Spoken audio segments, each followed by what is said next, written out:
Fala galera, sejam bem-vindos a mais uma aula aqui no canal Biologia Legal. Hoje estou aqui dando início aqui a uma série de videoaulas aí voltada para a galera do ensino médio. Hoje vou estar falando com vocês sobre os vírus, né? O que são os vírus, quem são os vírus, quais são as principais características dos vírus, quais as principais viroses e também vou estar falando um pouquinho aí, né, sobre o coronavírus, o Covid-19. Gostaria de pedir para você que ainda não é inscrito no nosso canal que se inscreva. Ativa o sininho para receber as notificações. Já deixa seu like aí também. Se possível, também compartilhe com seus amigos nas redes sociais. Então, vamos falar um pouquinho aí sobre os vírus. A palavra vírus vem do latim e significa veneno. Os vírus vão ser seres muito pequenos, tá? Algumas dezenas de vezes menores do que as bactérias. As bactérias já são muito pequenas e os vírus são 10 vezes ou 20 vezes, dezenas de vezes menor do que as bactérias. Eles somente podem ser vistos através do microscópio eletrônico. Com a utilização do microscópio de luz, não é possível visualizar os vírus, né? Uma bactéria a gente consegue ainda visualizar. Agora, os vírus somente, né, com um aumento muito grande usando aí elétrons, né, para formar imagem, não a luz. Não são inclusos, né, em nenhum dos 5 reinos. Os vírus não vão estar classificados em nenhum dos 5 reinos. Por quê? Porque os vírus são diferentes dos demais integrantes desses 5 reinos. Porque os vírus não possuem células. Tem uma discussão muito grande aí ainda sobre a caracterização dos vírus. Alguns cientistas não consideram os vírus como seres vivos, justamente porque não possuem célula própria, não possuem metabolismo próprio. Já outros cientistas consideram os vírus como seres vivos, porque mesmo não possuindo célula, quando eles estão dentro de uma célula hospedeira, eles conseguem utilizar a maquinária dessa célula hospedeira para produzir novos vírus. Utilizam toda a maquinária celular, né, faz reações químicas ali com o intuito de formar novos vírus, tá? Então, característica do vírus, eles não possuem células, não possuem organização celular, eles não têm membrana plasmática, nem citoplasma, nem citosol, nem organelas e nem núcleo celular.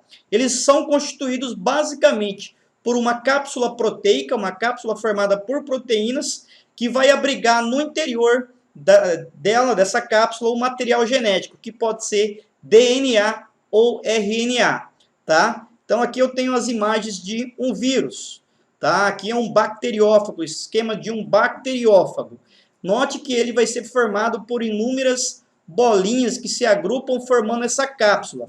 Essas bolinhas são chamadas de capizômeros, são proteínas chamadas de capizômeros. Elas vão se unir e formar a estrutura que envolve o material genético, que é chamado de capsídeo.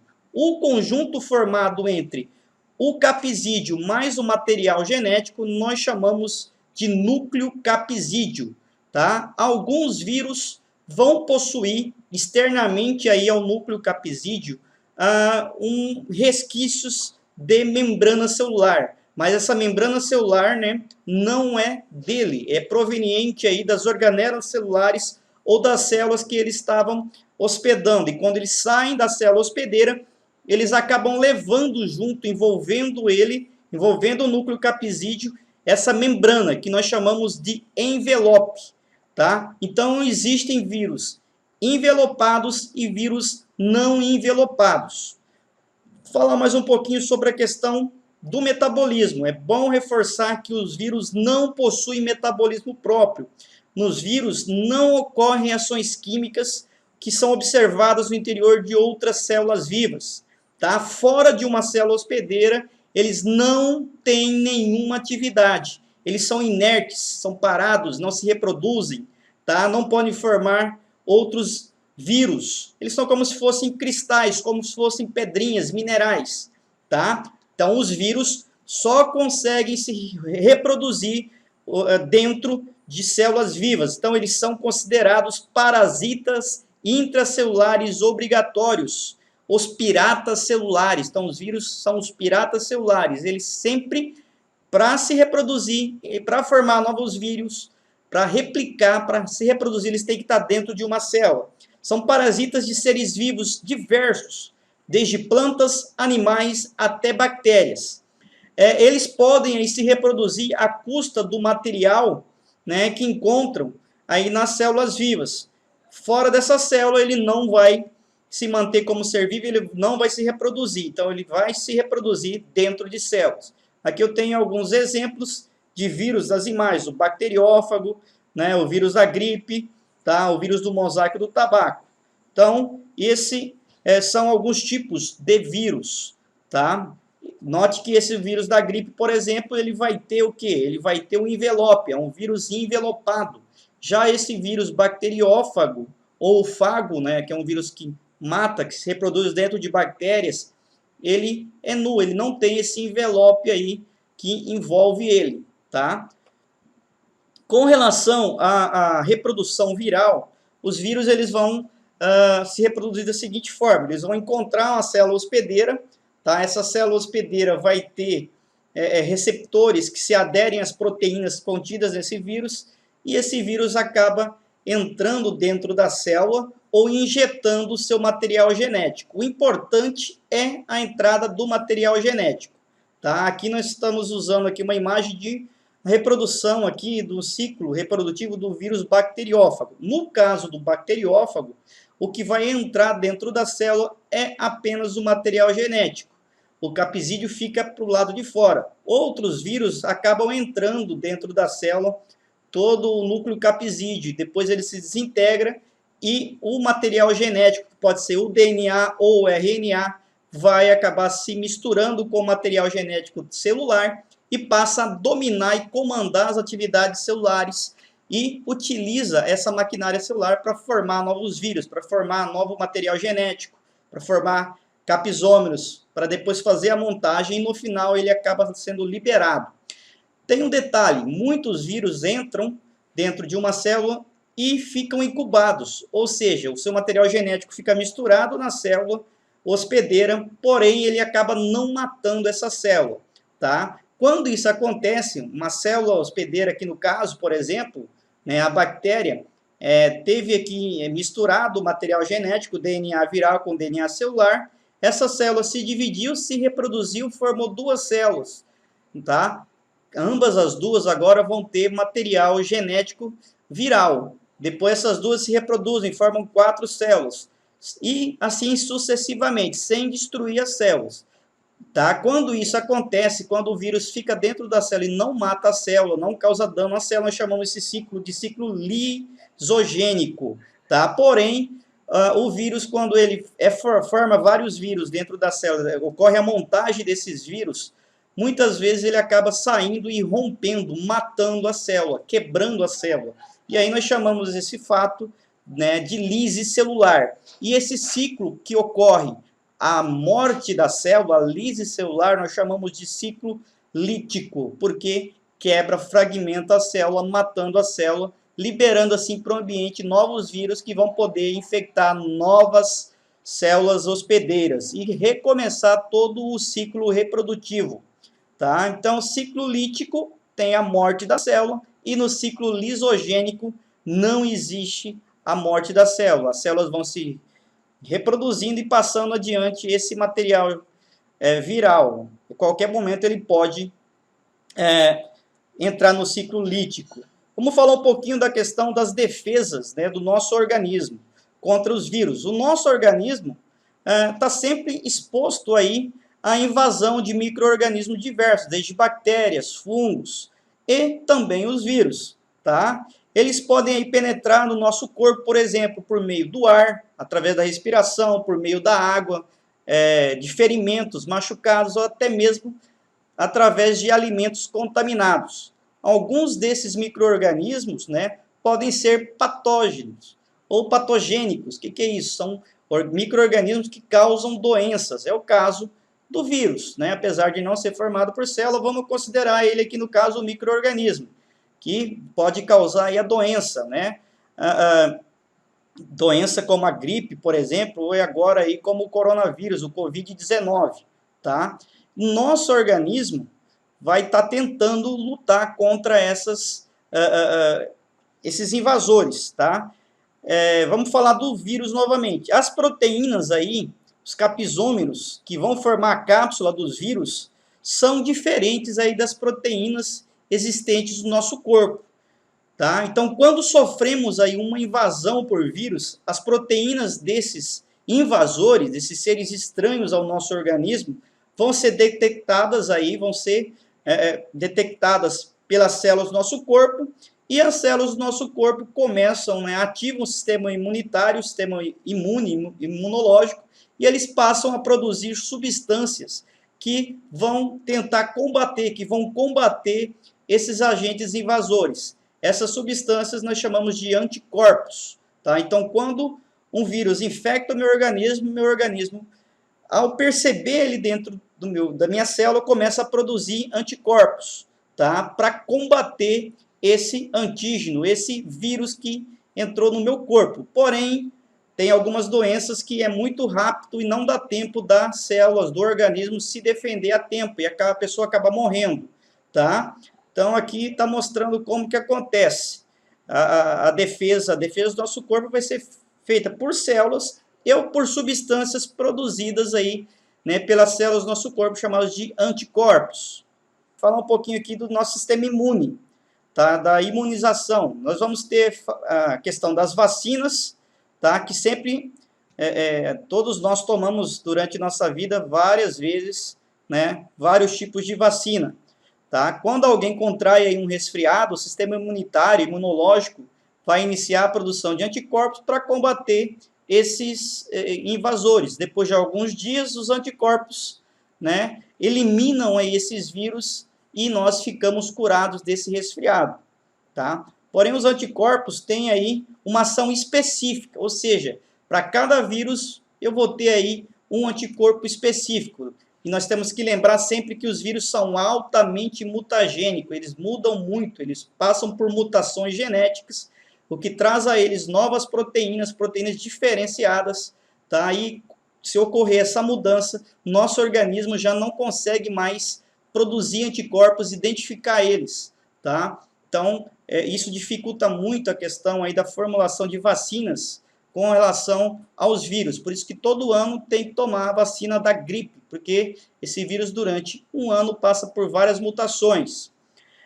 Doenças provocadas por vírus ou bactérias são evitadas aí com o uso de vacinas, tá? As vacinas vão fazer o quê? Vacinas vão induzir o nosso sistema imunológico, o nosso sistema imunitário, a produzir os anticorpos específicos contra aquele determinado micro-organismo, contra aquele vírus.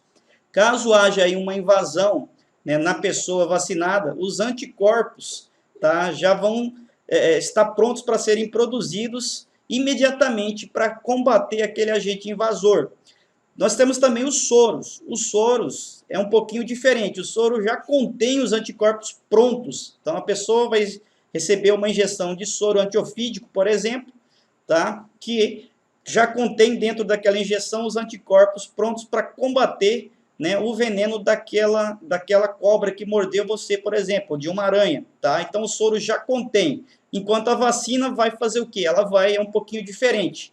Ela possui, né, os agentes não funcionais, os vírus, por exemplo, desligados ali dentro, para o nosso organismo identificar eles, formar uma espécie de memória e, se for infectado novamente, já tem a condição de produzir, né, os anticorpos.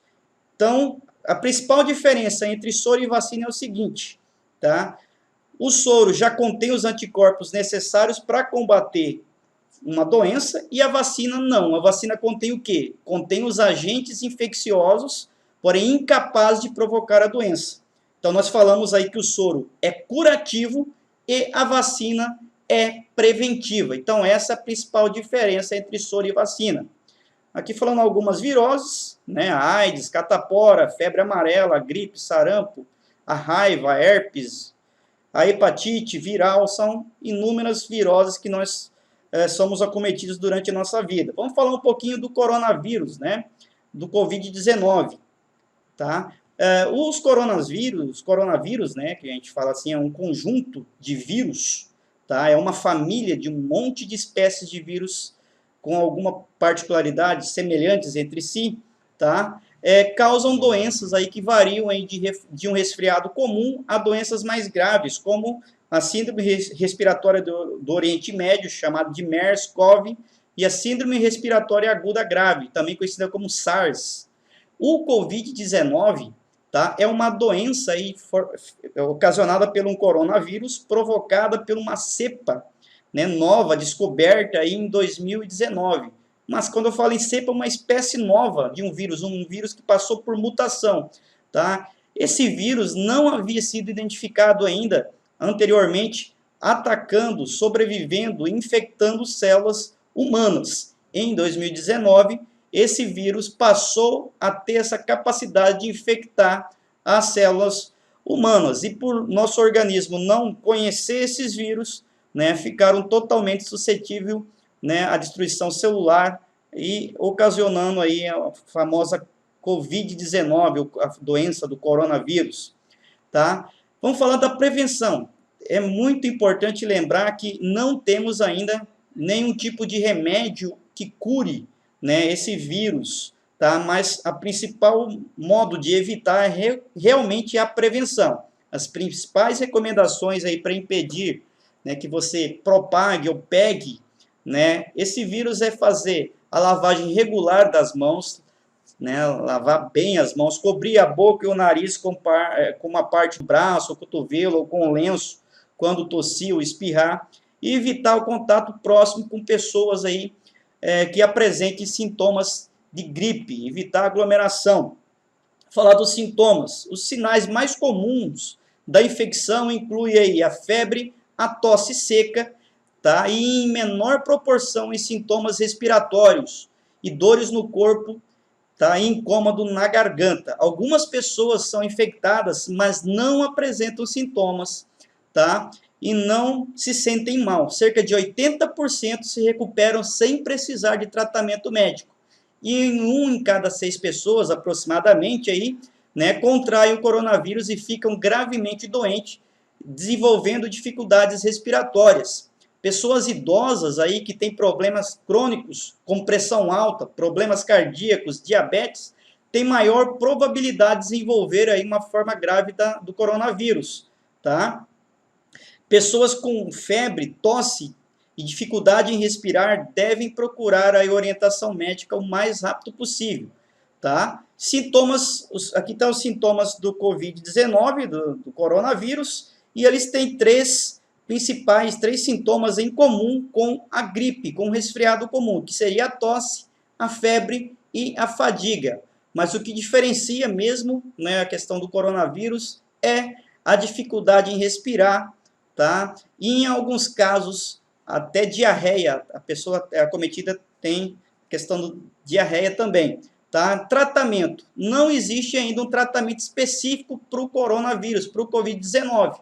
Usa-se aí os antivirais, usa-se medicamentos que vão combater os sintomas da doença, tá? Falou-se muito aí da hidroxicloroquina, porém nada ainda, né, de concreto sobre o tratamento com esse medicamento. Agora surgiu um outro medicamento, uma outra pesquisa com um vermífugo aí, tá? Porém ainda está muito cedo para se falar em tratamento. O que se faz é um tratamento sintomático, tratar os sintomas ocasionados pela doença.